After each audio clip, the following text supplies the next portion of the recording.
Let's talk about time. Time and meditation. I have two images to share with you. They're powerful images for me. One is of the old silent screen actor and comedian Charlie Chaplin. If you recall it, it was a very powerful image. He is splayed out across a large clock. Right in the middle of it, his arms and legs spread out, and his whole body is moving with each second. He is controlled by the clock. He is the clock. So it's a very powerful social commentary, actually, about what was happening in our world in the beginning of the 20th century. It was the time of the Industrial Revolution and the time when people were caught in clock time. They worked, many of them worked and still work in factories on a line, and they had to be in sync, be in rhythm.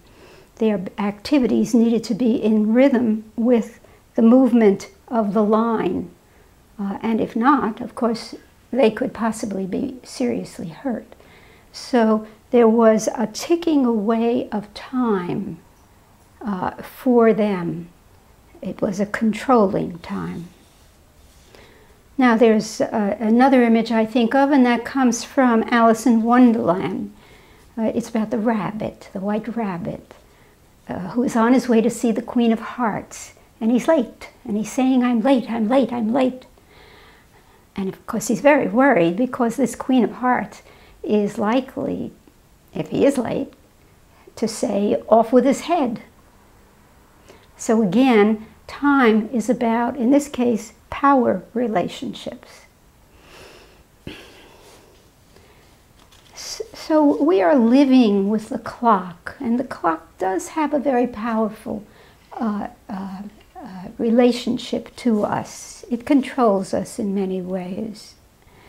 But we have to remember that clock time is an idea. It's a story we tell ourselves.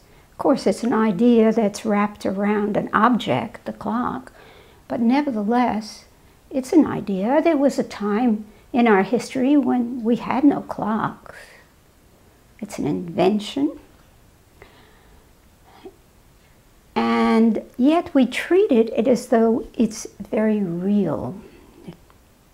As we Westerners tell this story of clock time, it ticks away in a stream of relentlessly uniform seconds, monotonous seconds.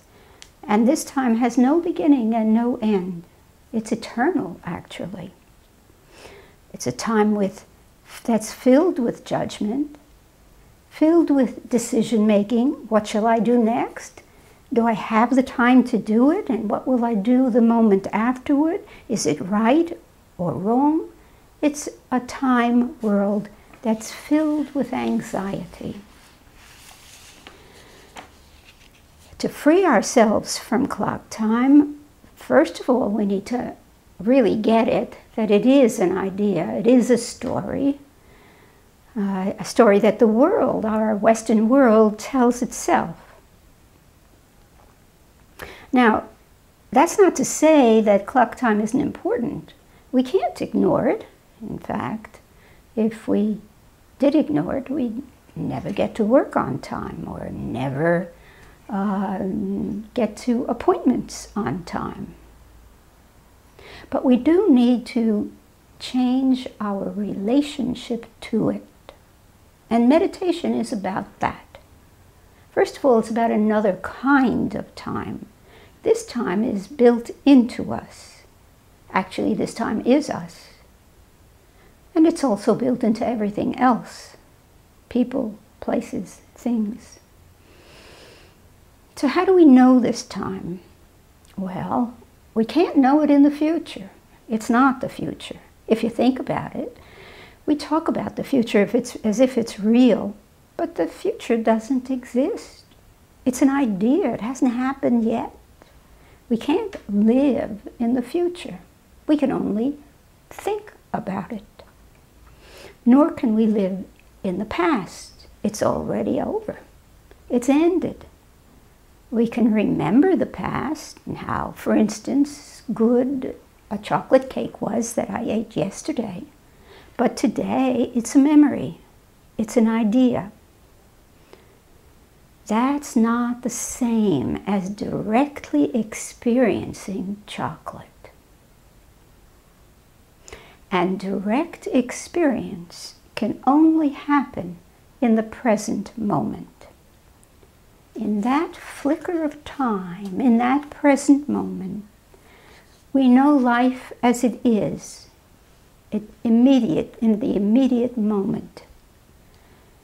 And that life is the bottomless source of creativity and freedom.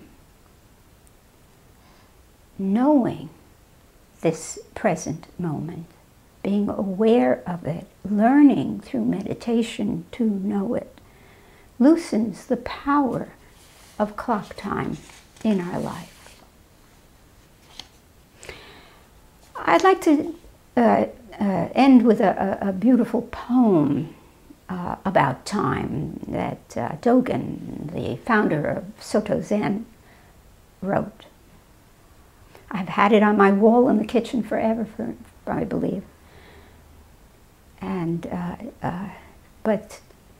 exploring it in this way is a way to experience it. Being as it is, what is that? In a drop of water, shaken from a crane's beak, an image of the moon. A crane dives into a pond, comes up, shakes its bill, and tiny drops of water scatter in the air and land in that present moment on the surface. On each and every drop of water, the moon is reflected. My life, your life, is like a droplet of water. And that droplet reflects the image of the moon, which you can think of as an image of eternity. All of us have that eternity built into us. Once more, being as it is, what is that?